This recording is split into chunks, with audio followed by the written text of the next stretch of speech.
My daughter lied to my face. Dad, Hawaii is canceled. Financial problems. I believed her, gave her my whole heart. But then I saw them on Facebook, on the beach with my in-laws, in a limited paradise. A month later, she begged me for $100,000. I handed her something else. Take this instead. She looked at it and fainted. Just listen to what I gave her. Before we continue, please subscribe to the channel and write in the comments what time it is where you are now.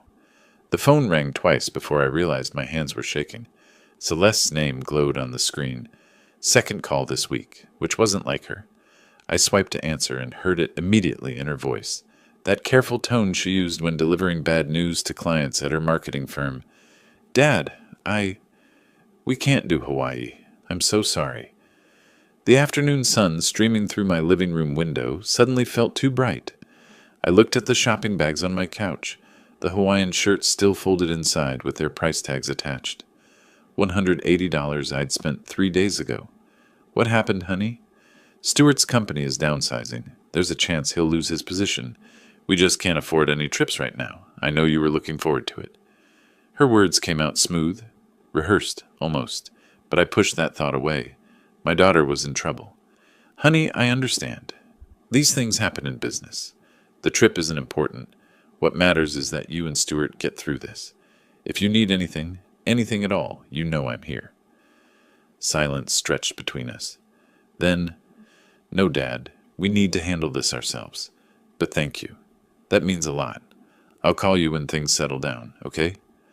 We said goodbye. I set the phone on the coffee table and stared at those shopping bags. 1 week earlier, I'd been standing in this same spot when Celeste called with the invitation. Her voice had been bright, excited even. Dad, what if we did Hawaii together? End of March? Just you, me, and Stuart. Real family time. I'd felt something warm spread through my chest. Genuine happiness, the kind I hadn't experienced since retiring from real estate 2 years ago. I hadn't seen her since Thanksgiving. 4 months. That night, I'd stayed up past midnight, researching Maui restaurants, reading reviews of snorkeling tours, studying a guidebook I'd ordered from Amazon. I found a tour company that went to Molokini Crater. Spectacular reviews, reasonable price. I booked it immediately, entering my credit card information with steady hands, imagining Celeste's face when she saw the coral reefs. The next day, I drove to the barbershop for a trim. Got my hair shaped up nice. Then CVS for sunscreen. SPF 50, the good kind that doesn't leave white streaks. At the department store, I spent an hour in the men's section picking out those Hawaiian shirts. The saleswoman had smiled at me. Special occasion, she asked. Vacation with my daughter, I told her and meant it. Each evening that week, I'd flipped through the guidebook, marking pages with sticky notes. Sunrise at Haleakala, the road to Hana, a luau in Lahaina. Maybe she'd finally understand that family meant more than keeping up with the Morrisons, her in-laws who always seemed to need her attention more than I did. Now I picked up one of the shopping bags, pulled out a shirt covered in palm trees and surfboards. The fabric felt expensive between my fingers. I folded it carefully, placed it back inside. The next morning I'd returned everything. The department store customer service counter had a short line. The clerk scanned my receipt, asked if I wanted store credit. No. Refund, please. I won't be needing vacation clothes. She processed the return without questions. $180 back on my card. At home, I opened my laptop and navigated to the tour company's website. Found my reservation in the confirmation email. Clicked through the cancellation process. 3 screens of "Are you sure?" prompts. Yes, I was sure. A refund would arrive in 7 to 10 business days. I tried calling Celeste that afternoon. It went to voicemail. Hi, sweetheart. Just checking in. Want to know how Stuart's doing? Call me when you can. She texted back an hour later. Busy dealing with everything? We'll call soon? 2 days passed. I called again. Voicemail again. Another text. Still figuring things out. Talk later. By the end of the week, I'd stopped calling. The texts were enough to tell me she needed space. I understood that. When you're dealing with a crisis, sometimes you can't handle other people's concern, even your father's. But sitting alone at my kitchen table that evening, phone face up beside my coffee mug, I couldn't shake a strange feeling. I scrolled through her messages, all brief, all vague. Never a callback, just these quick dismissals. 4 months since I'd seen her. 4 months, and now this. I set down my coffee. The house was too quiet. Through the window, the Scottsdale evening stretched out in shades of orange and purple. My neighbors were coming home from work, garage doors opening and closing in sequence down the street. Maybe she'd posted something on Facebook. I rarely checked it. Couldn't remember the last time I'd actually logged in. But people posted updates about their lives there, didn't they? Maybe there was something about Stuart's situation, something that would help me understand. I reached across the table for my laptop. The laptop screen glowed blue in my darkening kitchen. Facebook loaded slowly. I typed my password wrong, twice, before giving up and clicking, "Forgot password?" The reset email took 3 minutes to arrive. I created a new one, typed it carefully, hit enter. My newsfeed appeared. Random posts from former colleagues at the real estate firm. Photos of grandchildren I'd never met. Spam from groups I didn't remember joining. I scrolled down, not looking for anything specific, just wanting reassurance. Then I saw it. Celeste's post, 6 hours ago. A photo. Celeste and Stuart on a beach. Sunset behind them. Golden light making everything look perfect. Glenn and Nora, the Morrisons on either side, all four of them smiling like they'd won something. The caption read, "Best family vacation. Archer's Ohana time. Hawaii dreaming." I stared, reread it, checked the date stamp, posted yesterday. I clicked on the photo, enlarging it until their faces filled my screen. Celeste's smile was genuine, not the polite one she gave me during holiday dinners. This was real joy. Stuart had his arm around Glenn's shoulders. Nora wore a flower lei. Behind them I could see an expensive resort, the kind with infinity pools and private cabanas. My chest tightened. My hands went numb on the keyboard. Vision narrowed until there was nothing but that photo. I clicked the arrow. Next photo. Glenn holding a Mai Tai, standing on a resort balcony. Next, Nora and Celeste at what looked like a luau, wearing matching flower crowns. Next, all four of them in snorkeling gear, standing on a boat. That boat. I recognized the company logo on the captain's shirt. Molokini Crater Tours. The exact tour I'd booked and canceled. The exact dates we were supposed to travel together. I sat back, breathed slowly through my nose, clicked back to Celeste's main page and scrolled down through her recent posts. 2 weeks ago, before she'd called to cancel. "Can't wait for upcoming adventures." The comments underneath made my stomach turn. "Lucky you!" "So jealous." And Nora's comment, posted the day after Celeste had invited me. "So excited for our family trip." Our family trip, not ours. Theirs. I scrolled further back, found a post from 3 weeks ago. A screenshot of plane tickets with the destinations blurred out. Caption reading, "Countdown begins." Glenn had commented with a string of palm tree emojis. 3 weeks ago, before Celeste ever called to invite me. The pattern crystallized. She'd planned this vacation with the Morrisons first, then invited me. Maybe Glenn and Nora pressured her. Maybe she felt obligated. Then she'd uninvited me with that story about Stuart's job, about finances, about needing to handle things themselves. Stuart's job was fine. Their finances were fine. That resort in the background cost $400 a night minimum. They needed me out of the way. I didn't rage, didn't punch the table or throw the laptop. My real estate training kicked in instead. Document everything. Evidence first, emotion later. I took screenshots, every photo, every comment, every timestamp. Saved them to a new folder on my desktop. Celeste, March 2025. Methodical. Professional. Like reviewing a contract before signing. When I finished, I had 17 files saved. I closed the laptop with a quiet click and sat in the darkness. I hadn't bothered turning on the kitchen light. The sunset had faded completely while I'd been lost in those photos. I reviewed the facts clinically. 1. Celeste planned a Hawaii trip with her in-laws. 2. She invited me as an afterthought. 3. She deliberately canceled using a false excuse. 4. She went anyway with the Morrisons. Why? Was I too boring for them? Too old? A reminder that Celeste came from somewhere other than their upper-middle-class Scottsdale social circle? Or maybe simpler, the Morrisons wanted their family vacation, just them and Stuart and Celeste chose them. I stood, walked to the kitchen drawer, and retrieved the notebook I used for grocery lists. Opened to a fresh page. Wrote at the top in careful block letters, "What I know, what I need to know." First entry. Celeste lies easily. Why? What does she want? I spoke each word as I wrote it, my voice the only sound in the empty house. Don't call. Don't text. Don't let her know I know. Wait. Watch. Learn.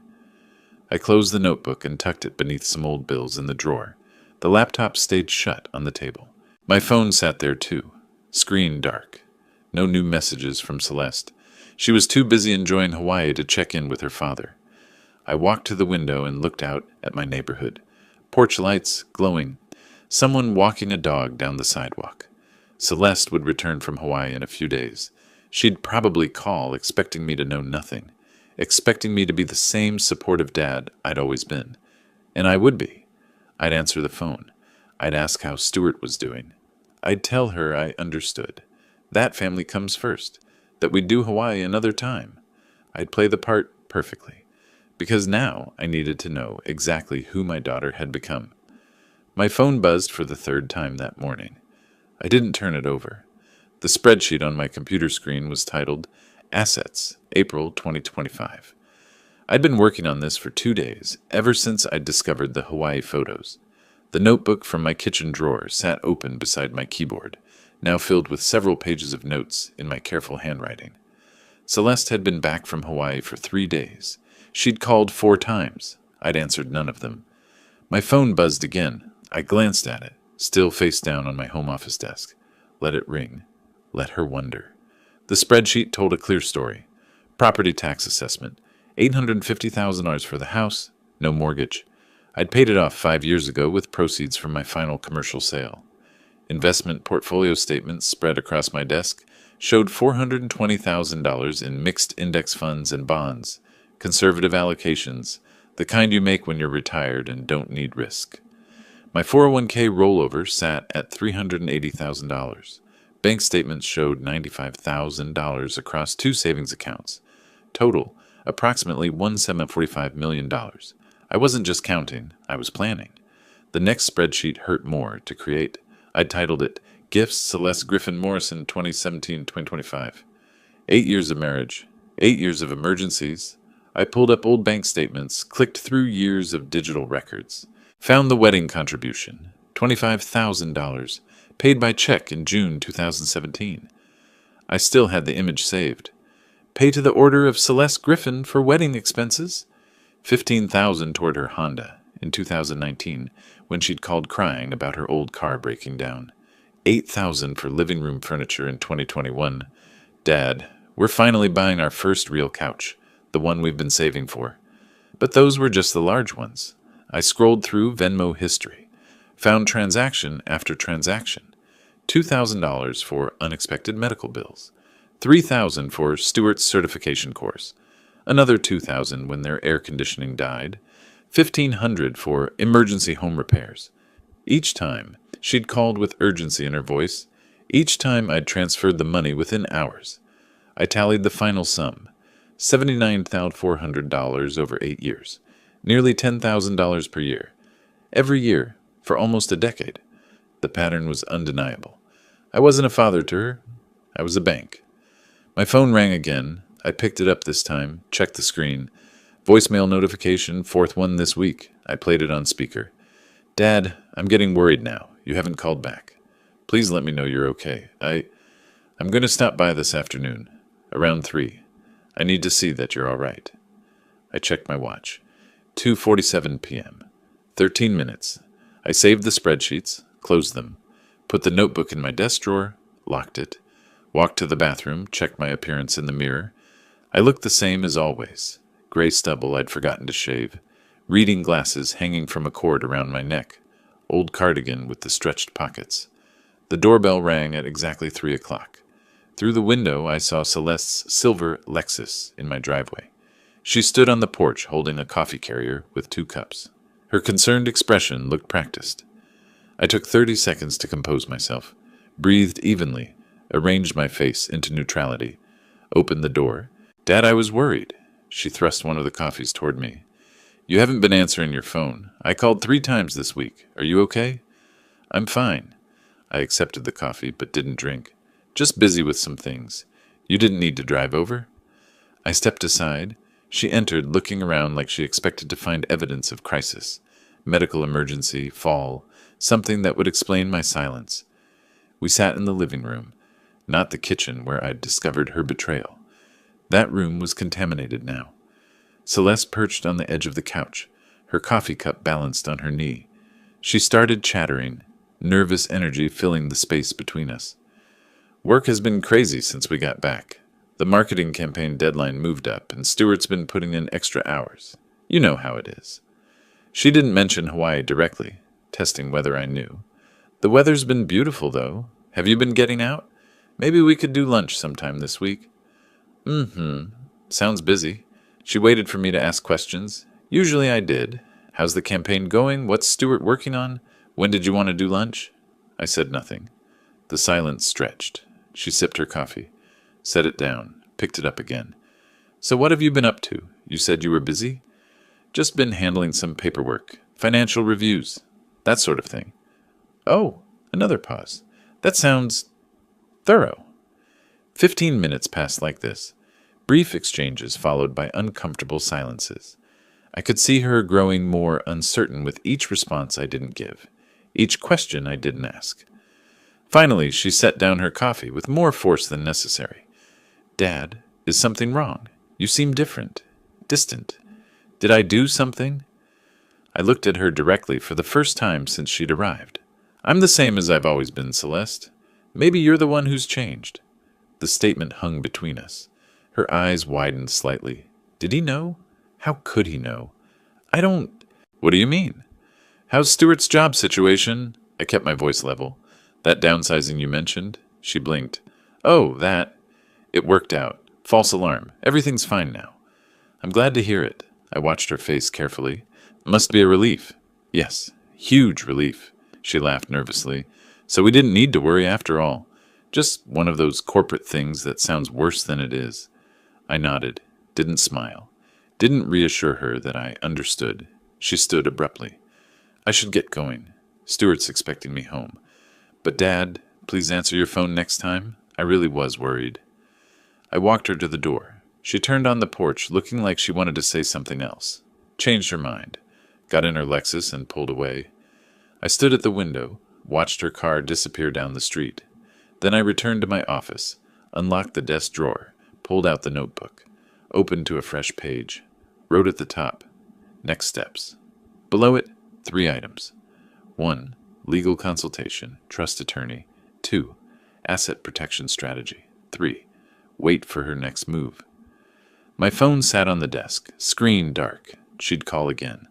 Next time, I'd answer. I'd be pleasant. I'd listen to whatever she needed, and I'd use every word to build my case. But first, I needed to talk to a lawyer. The attorney's office was on the 14th floor. I took the elevator. Richard Chen's firm occupied a modest suite in downtown Phoenix, Chen and Associates, etched in frosted glass on the door. I'd arrived 15 minutes early for my 2 p.m. appointment. The manila folder on the passenger seat of my car contained printed copies of my financial spreadsheet. The notebook sat beside it. I'd found Chen through 3 hours of research. 5 client reviews had convinced me. Thorough. Explains complex concepts clearly. Protected my assets from family disputes. That last one had caught my attention. The receptionist led me to Chen's office. He stood when I entered. Mid-50s, dark suit, firm handshake. His office was professional without being pretentious. Law books lining shelves, family photos on the credenza, framed certificates on cream-colored walls. Mr. Griffin, please sit. He gestured to a leather chair across from his desk. You mentioned on the phone you're interested in estate planning? I settled into the chair, placed my folder on my lap. I'm 63, retired, with substantial assets. 1 daughter, married. I'm concerned about asset protection and tax optimization. I'd like to explore setting up an irrevocable trust. Chen opened a legal pad, made notes. Irrevocable trusts serve several purposes. What are your primary goals? I want to support causes I believe in while ensuring proper management of assets. Long-term protection against potential claims or disputes. He nodded. Family disputes are more common than people realize. Are there specific concerns about your daughter? I chose my words carefully. I want my estate distributed according to my values, not assumptions about family obligations. Understood. Chen leaned back.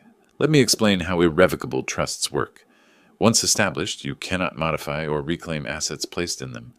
The beneficiary you designate at creation has clear legal rights to those assets. You give up control permanently. That's what makes them powerful for asset protection, but it's also irreversible. Are you certain about this direction? I'm certain. I've spent considerable time thinking about my legacy and what I want to support. This is the right structure for my goals. Chen walked me through the mechanics. The trust would hold whatever assets I transferred. Could be cash, property, investment accounts. Beneficiary designation was critical and permanent. Tax benefits existed if structured correctly. The process would take 2 to 3 weeks. Draft documents, review, revisions, notarization, then formal asset transfer. Cost is $3,500 for comprehensive trust creation plus will revision. Does that work for your budget? That's fine. I didn't negotiate. This wasn't a casual inquiry. We spent another 40 minutes discussing details. I provided my financial overview without emotional context. Chen asked technical questions about tax basis, estate valuation, potential challenges. Professional throughout, he never pressed for personal motivations. At 3:30 we shook hands. I'll have draft documents within 3 days. We'll schedule a review meeting once you've had time to examine them. I drove back to Scottsdale as the afternoon traffic built on the I-10. By the time I reached home, my phone showed 2 missed calls from Celeste. She'd been calling more frequently since our tense visit 10 days ago. Rebuilding rapport, warming the waters she'd felt ice over. I called her back. Dad, I was hoping to catch you. How was your day? Fine. Had some appointments. What's going on with you? Oh, the usual chaos at work. But I wanted to tell you something interesting. Her tone shifted. Careful enthusiasm. Stuart and I met with some friends last week. They're opening a coffee franchise. Apparently there's good money in specialty coffee these days. They were talking about the business model, and I thought of you. You always understood commercial properties and business investments. Coffee franchises can be profitable in the right location. What's their concept? Who's managing it? I don't have all the details yet, but it sounds solid. Local roasting, community focus, that kind of thing. I'll find out more. We talked for another 10 minutes. She asked about my week, told stories about her coworkers, mentioned Stuart casually. The call felt almost normal. Almost. 3 days later, Chen emailed the draft trust documents. I printed them, reviewed every page at my kitchen table. The irrevocable nature was spelled out in precise legal language. The grantor hereby permanently and irrevocably transfers. Beneficiary line was blank, waiting for my decision. I spent that evening researching Arizona veterans charities.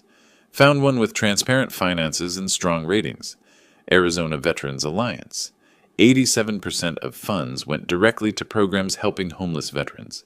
Annual reports were public. Board members listed with credentials. I emailed Chen. Beneficiaries should be Arizona Veterans Alliance, Phoenix chapter. Also request addition to will. Explicit statement that daughter receives nothing, unless she accepts trust terms without challenge within 30 days. His response came within an hour. Understood. Will revise accordingly. This is enforceable under Arizona law. Celeste called again 2 days later. Dad, remember that franchise I mentioned? They're looking for investors now. It's a limited opportunity. They only want a few partners who understand business. Would you be willing to look at their business plan? Just for your opinion. You have such good instincts about these things. Send me what they have. I'll take a look. Can't promise anything, but I'm happy to give you my assessment. Thank you.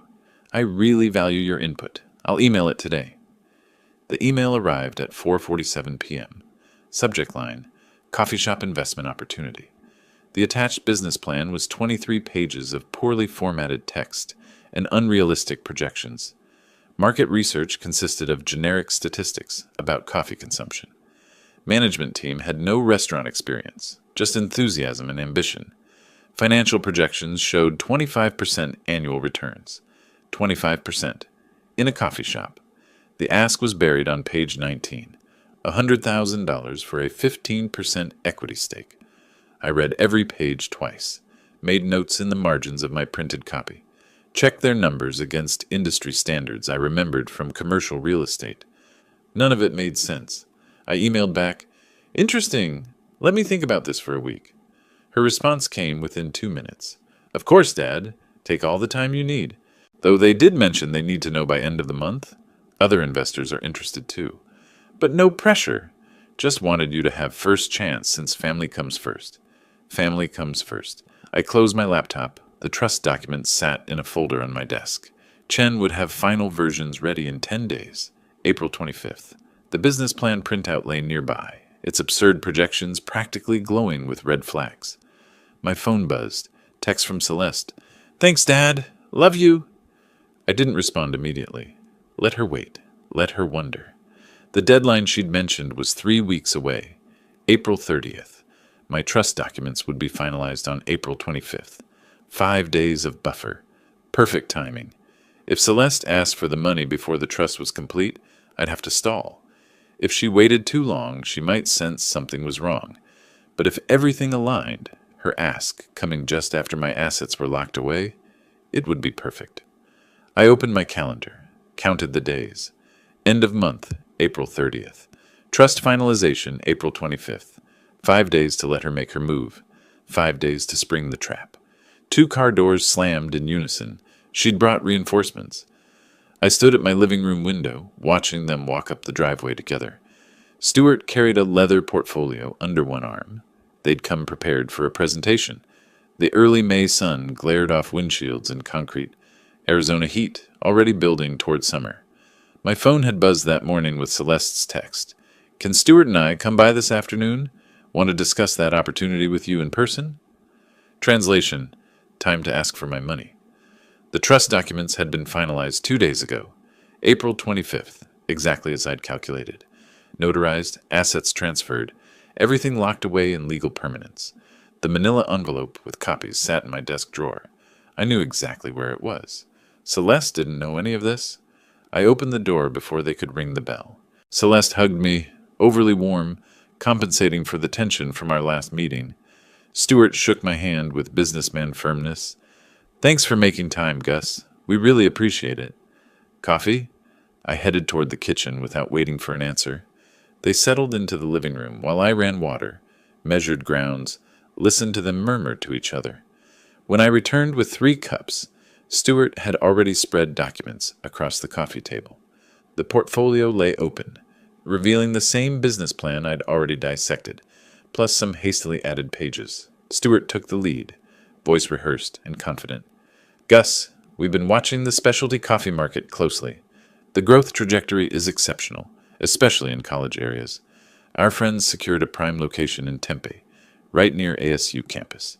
Student traffic, young professionals, perfect demographics for specialty coffee." He pulled out his tablet, showed me a simple spreadsheet. "The investment we're discussing is $100,000 for a 15% equity stake. We already have 3 other investors committed. The projections show break-even in 18 months, then 20 to 25% annual returns." I sipped my coffee. Let him finish. "The franchise provides comprehensive training and support. Everything's turnkey. Build-out, equipment, operating systems, all included in the investment. We just need to close the funding round by month's end to proceed with the lease signing." I set down my cup. "Who's managing day-to-day operations? What restaurant experience do they have?" Stuart's confidence flickered. "The franchise provides extensive training. They walk you through everything." "That's not what I asked. Who specifically will be there daily, making decisions, handling staff?" "Well, our friends, the primary investors. They're committed to hands-on involvement." "What's their background? Previous restaurant management, food service?" They're motivated entrepreneurs. The franchise system is designed to... And the lease structure? What are the terms? How much is covered by this investment versus ongoing operational costs? Celeste intervened, taking my hand across the table. "Dad, I know you're being careful. That's smart. But this is about more than just numbers on paper." Her voice softened. Stuart and I have been talking about our future, about starting a family. This investment could give us the stability we need. Your grandchildren could grow up knowing their grandfather helped build something meaningful. First mention of grandchildren. Obvious manipulation, but delivered with enough apparent sincerity that someone who didn't know better might believe it. I looked directly at her face, studying whether she believed her own words. Starting a family is significant. That's exactly why this deserves careful consideration. $100,000 is substantial. Stuart jumped back in, sensing an opening. If you have specific questions, maybe we can address them now? The timing is really critical here. The other investors need confirmation by month's end. If we can't commit, they'll have to find another partner. Then they'll have to wait 1 week for my answer. I kept my voice level. That's reasonable. If the opportunity is solid, it can withstand 7 days of due diligence. Celeste's face fell. She'd expected enthusiasm, or at least immediate interest. Dad, 1 week. That's my decision. Stuart closed his portfolio with slightly too much force. Celeste gathered her tablet, her movements stiff. At the door, she hugged me again. This time I barely returned it. Please really think about this, she said. It's not just about the business. It's about believing in us, in our future. I'll give it the consideration it deserves. I'll call you in 1 week. I watched from the window as they sat in the car, not driving away immediately. Celeste gestured animatedly. Stuart's jaw was tight, hands gripping the steering wheel. They were clearly debating what went wrong, why I hadn't jumped at the chance to invest in their future. Finally, they pulled away. I returned to my office, unlocked the desk drawer. The manila envelope lay exactly where I'd placed it. Inside, trust documents showing the house title transferred to Arizona Veterans Alliance. 65% of my liquid assets locked away in irrevocable structure. Will revised with explicit conditions. All completed 2 days ago. She'd asked for $100,000. I'd just made sure she'd get exactly what she deserved. I pulled out my phone, composed a text carefully. I've made my decision. Come by on Friday afternoon. Come alone, just you and me this time. Read it twice. Sent it. Her response arrived within 60 seconds. Okay, Dad, just us. Thank you for considering this. See you Friday?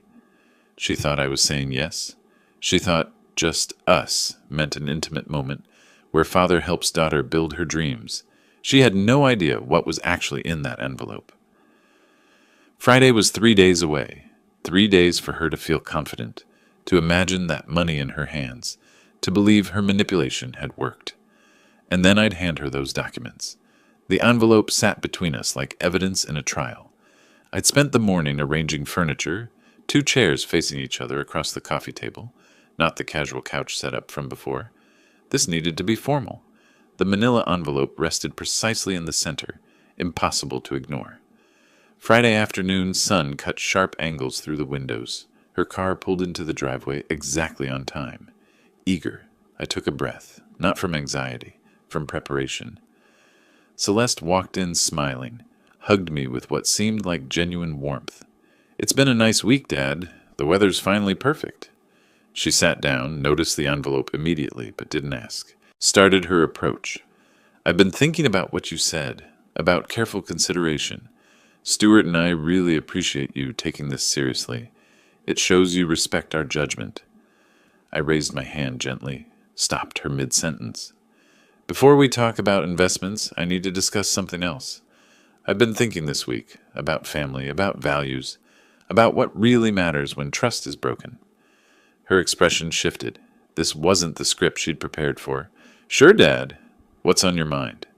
When you canceled our Hawaii trip, you said Stuart's job was in jeopardy. Financial troubles. I believed you. I kept my voice measured. Then I saw your Facebook posts. You were in Maui those exact dates. With Stuart. With Glenn and Nora. You weren't in financial trouble. You just didn't want me there. The color drained from her face like water from a sink. Dad, I can explain. It wasn't like that at all. Glenn and Nora surprised us with tickets. It was last minute. I didn't want to hurt your feelings by saying we chose their invitation instead. Stop. I didn't raise my voice. Stuart's work was fine. The photos showed expensive resort, snorkeling excursions, luau's. No financial stress. You lied to exclude me because the Morrisons wanted their family vacation without me. You chose them. She switched tactics, leaning forward. Okay, I made a mistake. I'm sorry. But that was months ago, Dad. Can't we move past it? This investment is about our future, about you believing in us. You want $100,000 for an investment Stewart couldn't explain when I asked basic questions. Unrealistic returns, no experienced management, artificial deadline pressure. I picked up the envelope. You expected me to write a check like I always have. I slid it across the table. I'm not giving you $100,000, but I am giving you something. Take this instead.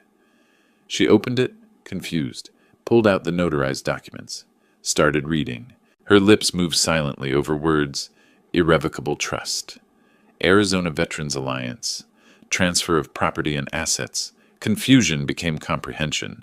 Comprehension became shock. This says you transferred the house. Her voice climbed. $650,000 to a charity? When is this dated? April 25th, 5 days before you and Stewart came to ask for money. She flipped pages frantically, found the will copy. Everything goes to this veterans organization. She looked up. I get nothing? Read it again. There's a conditional provision. But she wasn't reading anymore. She stood abruptly, papers falling from her hands. Her legs looked suddenly unsteady. Dad, what did you do? Why would you? This is insane. You can't just... She reached for the chair back, missed, stumbled sideways and collapsed onto the couch, not unconscious but overwhelmed. Sat there with her head in her hands, while legal documents scattered across my floor like broken promises. I remained standing, looking down at her. You chose the Morrisons' approval over your father. I chose to support something that actually deserves it. Veterans who served their country, not a daughter who lies to my face. She looked up, and there was no manipulation left in her expression, just raw comprehension of loss. Can this be changed? Can you undo it? No. That's what irrevocable means. It's done. Silence filled the space between us. Outside, a neighbor's sprinkler system clicked on, life continuing normally while her world collapsed. Finally, her voice came out small and hollow. Stewart and his parents, they're going to... when they find out. That's your problem, not mine. She stood shakily, left the papers scattered on the floor, walked toward the door without taking the envelope. Celeste, she stopped, didn't turn around. The documents mention a conditional provision, $50,000 after my death, if you accept the trust without legal challenge. Read the last page. She didn't respond. Opened the door, left. I watched through the window as she sat in her car. 5 full minutes passed before she started the engine. She was calling someone. Stewart, probably. Or Glenn. Breaking the news. I could imagine the conversation, the disbelief, the rage that would follow. Let them be angry. Let them plot. The trust was irrevocable. The law was on my side. I turned away from the window and began picking up the scattered papers from the floor. Each page represented months of planning, careful legal construction, and one simple truth. Actions have consequences, even for daughters who forget where they came from. Her car sat in my driveway for 7 minutes. I counted. I stood at the window holding the papers I'd just picked up from the floor. Through the glass, I could see Celeste's shoulders shaking, phone pressed against her ear. She was crying, gesturing with her free hand. Stewart, probably, or already calling Glenn with the news. I turned away, carried the scattered documents to my office, filed them methodically in the manila folder with the other copies. The phone stayed silent for 43 minutes. Then it started. Celeste's name lit up the screen. I let it ring through to voicemail. 2 minutes later, Stewart's number. Ignored. Then Celeste again. 3 more times before I turned the phone face down on my desk. The vibrations continued, rattling against the wood like an insistent knock. That evening, I reviewed Richard Chen's contact information, made notes about what had happened, timestamps, exact words exchanged, documentation, a habit from 30 years selling real estate. Everything written down, dated, filed. By Saturday morning, my voicemail box was full. I played them back one at a time, pen in hand. Celeste's first message, voice breaking. Dad, how could you do this? Just, how could you? Sobbing made the rest incoherent. Second message, anger replacing tears. Someone's manipulating you. This isn't who you are. You need to think clearly about what you've done. Stewart's messages were more controlled. Gus, we need to discuss this rationally. There are options here. Call me back so we can talk this through. Then a new voice, deep, authoritative. Gus, this is Glenn Morrison. We need to discuss your recent decisions. Celeste is devastated, understandably. There are serious legal implications you may not understand. Call me immediately so we can resolve this sensibly. I wrote down the key phrase, legal implications. Sunday brought a different tone. I've consulted with our attorney regarding this trust situation. Glenn's voice had gone cold. The arrangement appears highly irregular, particularly given your age and isolation. We have genuine concerns about your competency when these documents were executed. For your own protection, we're exploring legal remedies. This is your final opportunity to address this privately. The word competency landed like a punch. They were going to claim I was mentally unfit. I sat back in my chair, stared at my notes. This angle I hadn't fully anticipated. Challenge the trust by challenging my mind. Tuesday morning, a FedEx truck pulled into my driveway. The envelope was thick, formal. Law firm letterhead, Morrison and Associates. RE Irrevocable Trust, created. April 25th, 2025. Demand for rescission. I read it twice. Legal language about concerns regarding mental capacity and undue influence at time of execution. Formal requests for medical records. Demands to dissolve the trust and restore assets to my personal control. Deadline, 10 days to respond. Threat of litigation if demands not met.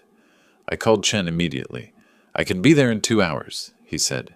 His office felt smaller than I remembered. Chen read the letter carefully, nodding occasionally, making notes in the margins with a red pen. Standard intimidation tactics, he finally said. They're claiming diminished capacity and possible undue influence, meaning someone manipulated you into creating this trust. They have no evidence because it didn't happen, but they're betting you'll panic and settle to avoid litigation. Can they actually challenge my competency? Force this into court? They can file suit. Even baseless claims require defense. Depositions, medical records, public testimony about your mental state. It's expensive, invasive, and time-consuming. Chen set down the letter. But we have advantages. The trust predates their money request by 5 days. That proves it wasn't impulsive revenge. You were represented by counsel, me. Your intent was clear, documented, and rational. So what do we do? Get ahead of it. Comprehensive medical evaluation, physical and psychological, dated now while their challenge is pending. Shows you're confident in your mental state. Also, I'll respond formally. He pulled out his laptop. We'll note that the trust was properly executed. You're fully competent. Any litigation will be vigorously defended. And if we prevail, we'll seek recovery of attorney's fees under Arizona law for frivolous claims. I nodded. Set it up. Whatever evaluations you need. Driving home, the sun was setting over the Superstition Mountains. The sky burned orange and purple. Beautiful, indifferent. My phone rang. Celeste's name. I almost ignored it. Then answered. Dad, Glenn says we have grounds to fight this. Her voice was hard, nothing like the crying from Friday. He says you weren't thinking clearly. We're going to prove that you weren't in your right mind when you signed those papers. You're going to claim I'm incompetent? Your own father? You gave away my inheritance to complete strangers. You cut me out over one mistake. What else are we supposed to think? That you're being rational? The words were so cold, so calculated. This wasn't grief speaking. This was strategy. I've never been more rational in my life, I said quietly. And you'll learn that in court if you proceed. I hung up, sat in my darkening living room, phone finally silent in my hand. For the first time, I felt the full weight of what I'd set in motion. Not regret, I'd do it again, but recognition that this battle was real. The Morrisons had resources, legal knowledge, and motivation. They'd make this ugly. I pulled out my notebook, opened to a fresh page. Defense strategy, June, I wrote at the top. Below it, 1. Medical evaluations. 2. Psychological assessment. 3. Document timeline. 4. Chen's response letter. 5. Find out what they really wanted the money for. That last item was curiosity more than necessity. The coffee franchise story had been weak from the start. What were they really planning with that $100,000? What was Glenn's actual goal? The third doctor in 10 days asked if I'd been feeling confused lately. No, I said. Check the box on the form. No confusion. Early June. Medical office waiting room, completing my third evaluation. The clipboard held questions about depression, anxiety, memory problems. I worked down the page, checking no in every column. First appointment had been my primary physician. Full physical, blood work, cognitive screening. Second was a neurologist. Detailed assessment, memory tests, executive function evaluation. Now, a psychologist for comprehensive mental status examination. Each time, the same question. Why are you here? Each time, the same answer. My family is claiming I'm mentally incompetent. I need documentation proving otherwise. The psychologist called me back, mid-40s, professional but warm. Her office had plants, soft lighting, 2 comfortable chairs angled toward each other. Your family has raised concerns about your mental capacity, she said, reviewing her intake notes. From my assessment today, I see no evidence of cognitive impairment, depression, or diminished judgment. Can you explain, in your own words, why you made these estate planning decisions? I'd prepared for this, kept it clear and factual. I discovered my daughter had lied to me about significant matters. I decided to redirect my estate toward causes I believe deserve support, rather than rewarding deception. It was a deliberate, carefully considered decision made with legal counsel, she wrote for a long moment. That sounds like a rational choice, even if others disagree with it. That's what I thought. The results came within a week. Primary physician, excellent physical health for 63 years old, all vital signs normal, no medications affecting cognition. Neurologist, mini mental state, examination score 29 out of 30, 1 point off for the exact date, which was acceptable. No signs of dementia or cognitive decline. Psychologist, detailed report, concluding patient demonstrates clear logical thinking, appropriate judgment, and full awareness of his decisions and their consequences. While I collected medical documentation, the Morrisons launched their own campaign. My former colleague, Tom Bradley, called on a Wednesday. Gus, I sent you something. Check your email. I opened it. Screenshot of Celeste's Facebook post from 2 days earlier. Sometimes the people you love most need help they won't accept. Watching a parent struggle with difficult decisions is heartbreaking, sending strength to everyone dealing with aging family members. Comments underneath. So sorry you're going through this. Thinking of you. Praying for your family. She hadn't named me. Didn't need to. People are talking, Tom said. Glenn Morrison's been holding court at the country club, telling everyone you've lost your grip on reality, giving away your estate to random organizations. People who don't know you well are starting to believe it. It's more complicated than Glenn makes it sound, Tom. I had solid reasons for my decisions. They're applying pressure to force me to reverse them. I figured, just thought you should know what's being said. The following Saturday, I went to my golf club. Hadn't been in weeks, but I refused to hide. Tom found me at the 9th hole. He was playing through, waved when he saw me. Mind if I walk with you? We headed toward the green, clubs over our shoulders. The morning was already warm, sky impossibly blue. That coffee franchise deal your daughter mentioned, Tom said casually. I ran into Mike Patterson last week. They were supposedly investing in the same thing, right? I brought it up. Thought he might have details. He had no clue what I was talking about. Said they weren't investing in any franchise. I stopped walking. What made you bring it up with Mike? Just conversation, thought it was interesting. Tom pulled out his putter, lined up a shot. But then I heard Glenn at the clubhouse talking about his house renovation and buying a boat. Expensive one, too. This was right after your daughter asked you for money. Seemed like quite a coincidence. The pieces clicked into place with perfect clarity. There was no franchise, I said. No real investment opportunity. Tom nodded slowly. That's how it looks to me. I'm sorry, Gus. I know she's your daughter. But if she's helping them lie about you being incompetent while they're the ones being dishonest, that's not right. Would you be willing to put what you just told me in writing? Dated. Signed. I need documentation if this goes to court. He hesitated. Getting involved in family drama wasn't something anyone wanted. But after a moment, if they're lying about your mental state, I'll tell the truth about their fake investment scheme. That's only fair. I'll email you something tomorrow. 2 days later, Tom's statement arrived. Typed, dated, signed. Detailed account of his conversation with Mike Patterson. Description of overhearing Glenn discuss renovation and boat purchase. Contact information for verification. I forwarded it to Chen immediately. By mid-June, my defense package was complete.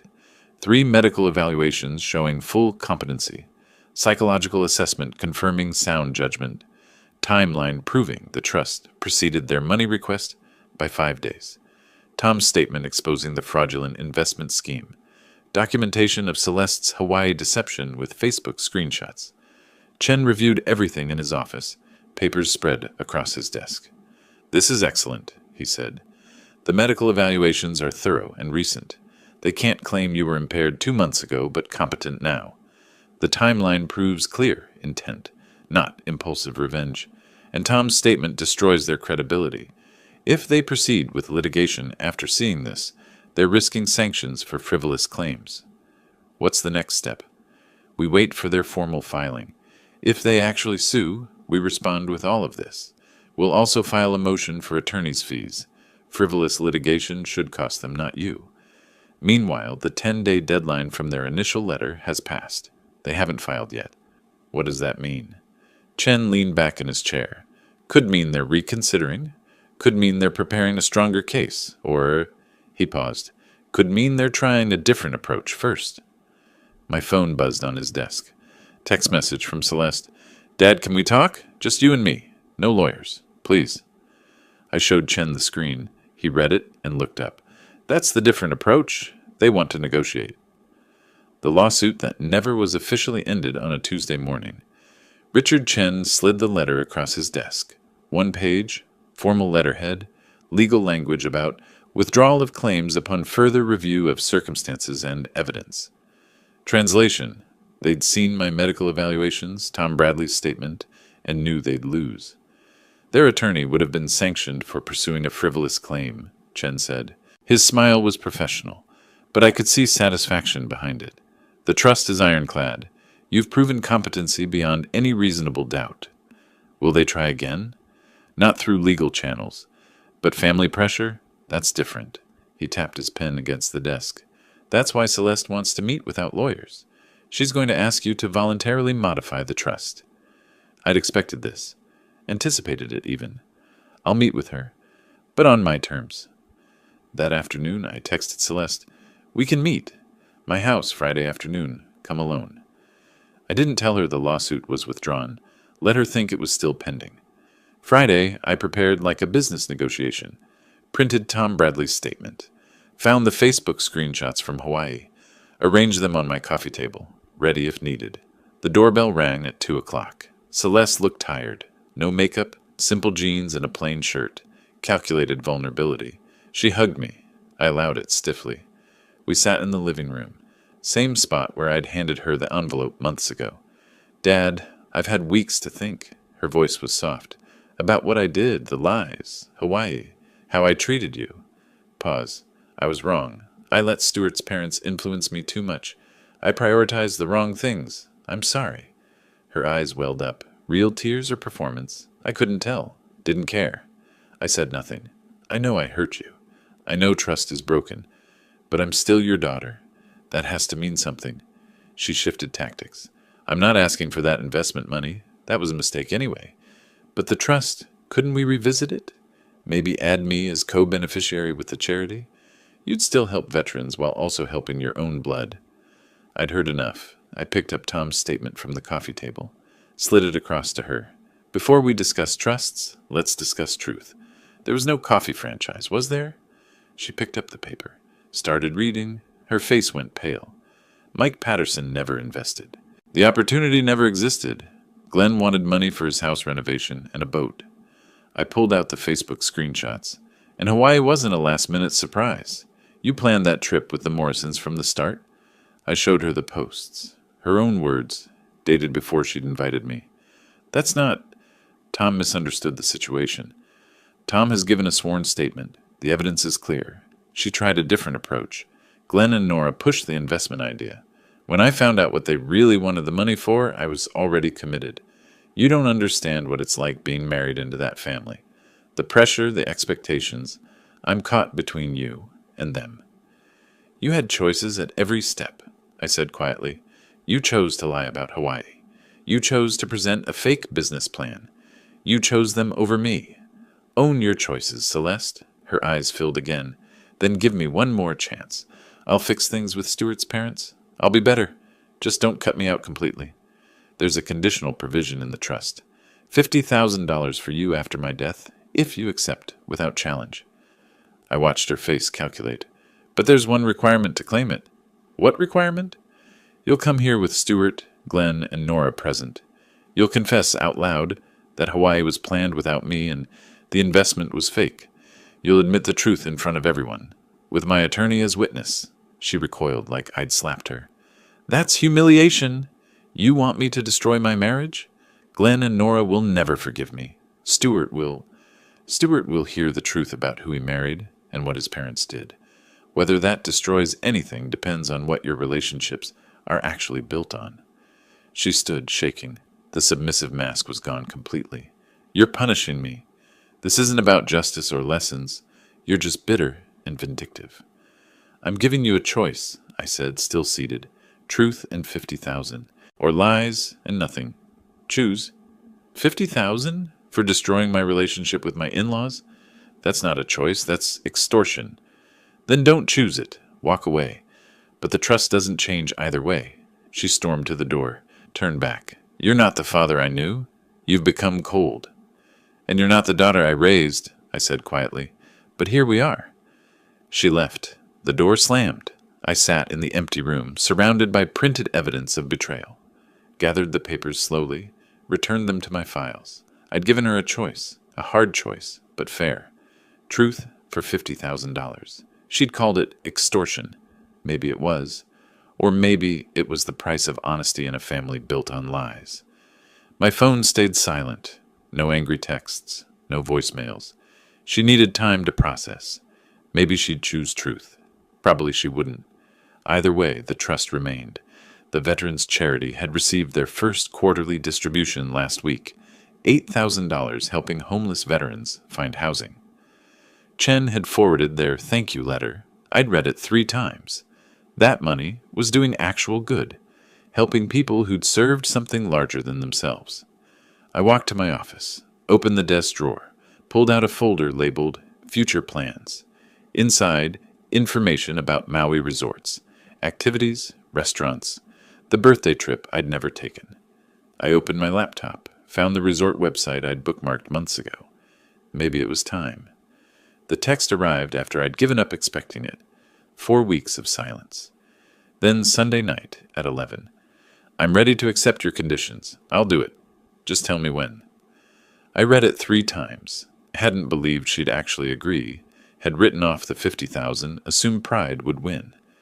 I forwarded it to Richard Chen. She agreed. Need you present as witness. His response came within the hour. I'll prepare documents. When? This Saturday. My house. 2 p.m. I texted Celeste. Saturday afternoon. Stuart, Glenn, and Nora must be present. My attorney will witness and prepare documents. Her reply. They don't know yet. How do I get them there? Tell them I'm reconsidering the trust, that we're discussing modifications. Get them there however you need to. Saturday arrived hot and bright. I'd spent the week preparing. Cleaned the house, organized documents, briefed Chen on what to expect. He arrived first, professional in his dark suit, leather portfolio under one arm. Then Celeste and Stuart. She looked pale, hands trembling slightly. Stuart seemed confused about the meeting's purpose. Finally, Glenn and Nora. Glenn walked in confident, already talking. Gus, I'm glad you've reconsidered this charity business. We can work out something fair for everyone. 7 people in my living room. Too many for the space. The air felt thick. We're not here to discuss the trust, I said. It's not changing. We're here because Celeste has something to say to all of you. Confusion rippled through the room. Stuart looked at his wife. What's going on? I nodded to Celeste. Whenever you're ready. She was shaking. Took a deep breath. Nora's voice cut sharp. Celeste, what is this about? There are things I need to admit. Celeste's voice trembled. Things I lied about. She looked at me, then continued. Last March, I invited Dad to Hawaii for his birthday.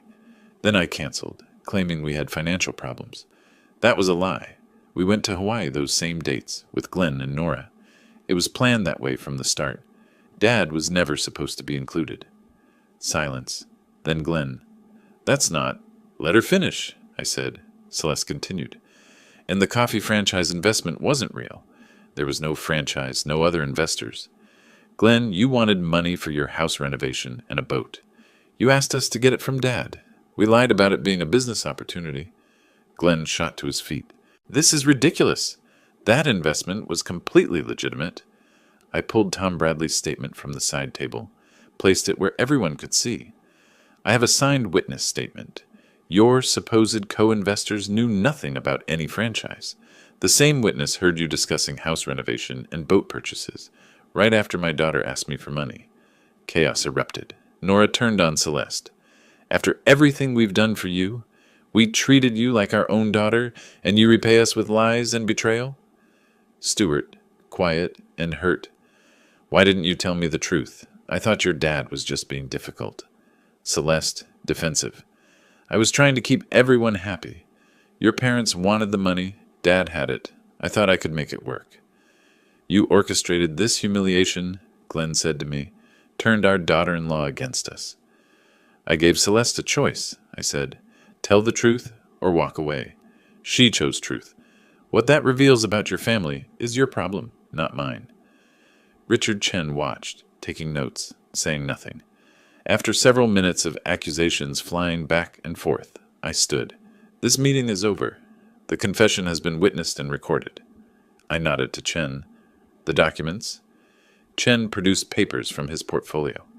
This establishes a $50,000 trust fund in your name, Ms. Griffin, accessible only after your father's death.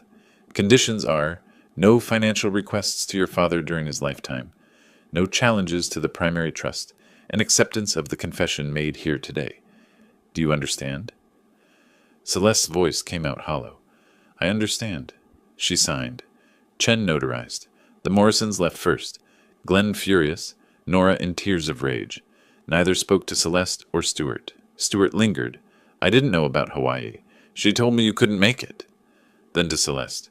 We need to talk. They left together. Stuart's body language was distant, careful. Chen packed his papers. That was uglier than expected. It needed to be ugly, I said. Pretty lies got us here. Ugly truth gets us out. After he left, I stood alone in the quiet living room, picked up a letter from my desk, from Arizona Veterans Alliance, thanking me for the quarterly distribution that helped house 3 homeless veterans, real people, real help, real purpose. I walked to my office, opened my laptop. The Maui Resort website was still bookmarked. I completed the reservation I'd started weeks ago. One person, Ocean View Room, mid-September, added the snorkeling tour at Malakini Crater, dinner reservation at the restaurant with sunset views, everything I'd planned for my birthday trip, now rescheduled for myself. Alone. The confirmation email arrived. Hawaiian Airlines, seat 12A, window seat. 1 passenger, Gus Griffin. I looked at the screen and allowed myself a small smile. 63 years old and finally learning that freedom isn't given, it's taken. One decision at a time. The house felt peaceful, not empty, peaceful. Next month, the Veterans Charity would receive another distribution.